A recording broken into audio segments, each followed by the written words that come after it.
have been endeavoring for the past few days to try and take the cage, as you know, and seeing if it can be whipped into proper arable form as a regular episode. And I have gone through, snipped out little troublesome bits like like Spock smiling and other just like. This thing was never intended to be aired. Pilots are a sales pitch to the network. That's it. Most pilots never see air. The best some of them do is they, especially back in the day, the best they will do is show up as a TV movie. A lot of them did that. And that's why some of them still show up on YouTube and stuff. So, oh, this is interesting. But this would have required the best way. Remember, the only way this thing could have been used on the run of start was the way it was used, as a two-parter. The runtime of it is slightly over 1 hour. It needs to hit 50 minutes. Every episode in the first season was 50 minutes, starting credits to end credits.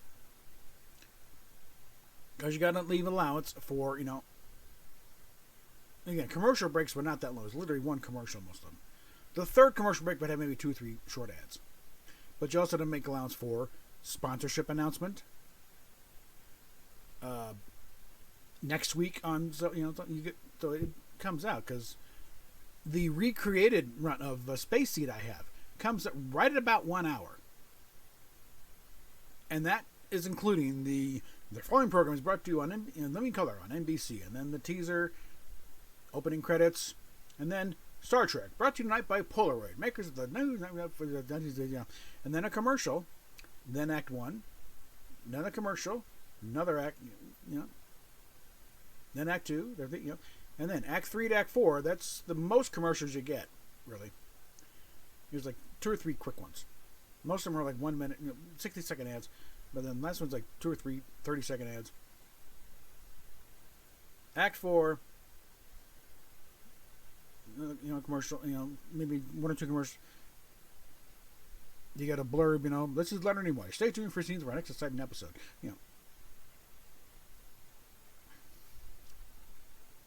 And, you'll get the, next week on Star Trek thing, and then throw that, and then the end credits.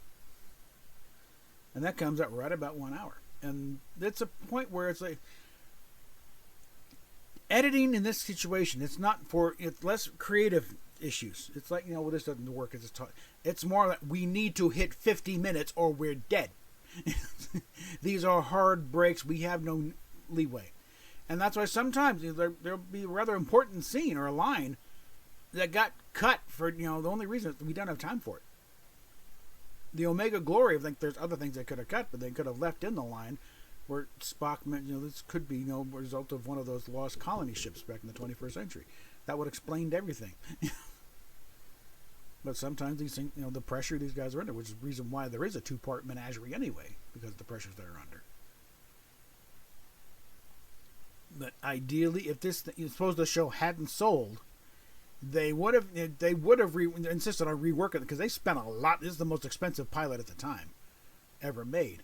They would have insisted on using something as a TV movie, probably. Which case they would have gone back and probably added a few pickup scenes to get it closer to 90 minutes, and some more effect shots of the ship, because they would have time to finally get that and use that 11-footer.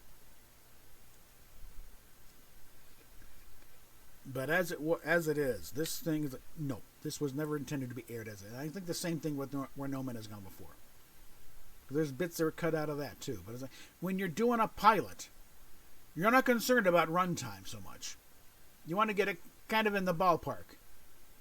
But you're not doing commercials. You're not doing ad breaks. It's just to sell the network on the idea of this is what we can do. So, this is what I came up with.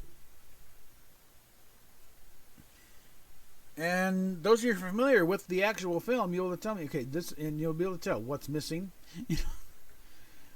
And I think is a little more consistent with the rest of the show. in a few things, like, got rid of Spock smiling, got rid of the weird effect when they're going to warp. I considered replacing. Oh, I also put in when Spock, after they lose Pike and Spock puts us, he's supposed to be responding to a hail from the ship. I wonder what's going on down there. Why is the weapons fire? It wasn't just Spock to communicator. Spock, he's actually, to put in a little communicator beep, so that he's actually responding to something. But other than that, it's like, this is as close as I can get it, kids. It's still 6 minutes too long. So enjoy.